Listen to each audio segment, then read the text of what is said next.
পৌরসভা সংলগ্ন বৈরা নদীর উপরে 1993-94 সালে নির্মিত একটি সেতু, যেটি সাবেক মন্ত্রী বর্তমান মাননীয় সংসদ সদস্য অ্যাডভোকেট আব্দুল সালাম পিন্টুর সময়ে নির্মিত হয়েছিল এবং মাননীয় প্রধানমন্ত্রী বেগম খালেদা জিয়া ওটার বরাদ্দ দিয়েছিলেন। সেই ব্রিজটি ভঙ্গুর অবস্থায় এখন ব্যবহার অযোগ্য হয়ে পড়েছে। প্রায় লক্ষাধিক মানুষের যোগাযোগ ব্যবস্থা একদম বিনষ্ট হয়েছে এবং মানুষ যোগাযোগ করতে পারছে না পায়ে হাঁটা ছাড়া।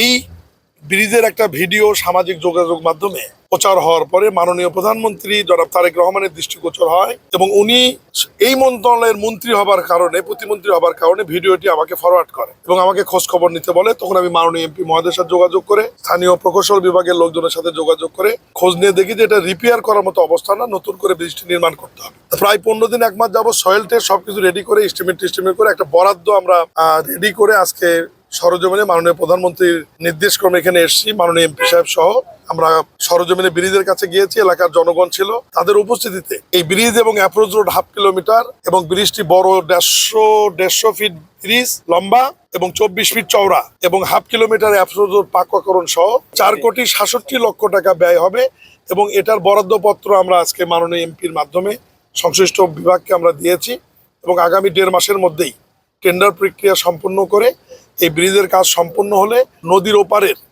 প্রায় 1 লক্ষ মানুষ তাদের যোগাযোগ বিভিন্ন বিষয় নিয়ে তারা চলাচল করতে পারবে এবং মানুষের মধ্যে আজকে যথেষ্ট উৎফুল্ল দেখেছি এবং মানুষের সাথে আমরা কথা বলেছি।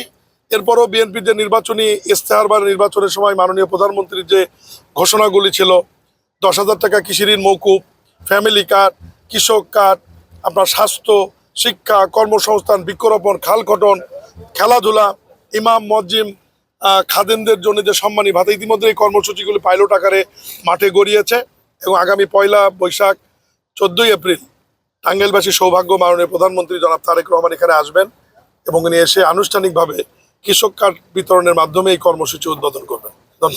উন্নয়নের অনেক কথা শুনেছি, কিন্তু মাঠ পর্যায়ে আমরা ভোট করতে বা কাজ করতে এসে দেখি যে আসলে উন্নয়ন কোনো কিছুই হয়নি। সব জায়গায় ব্যাপক দুর্নীতি হয়েছে, অনিয়ম হয়েছে, উন্নয়নের কথা বলেছে, বরাদ্দ হয়েছিল এবং সেই বরাদ্দ তারা তছরূপ করেছে। আমরা কেবলমাত্র 40-45 দিন হলে ক্ষমতায় এসছি, আমাদেরকে একটু সময় দিতে হবে।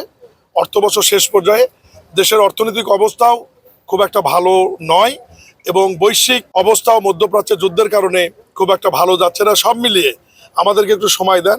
বিএনপি হচ্ছে গণবান্ধব জনগণের সরকার।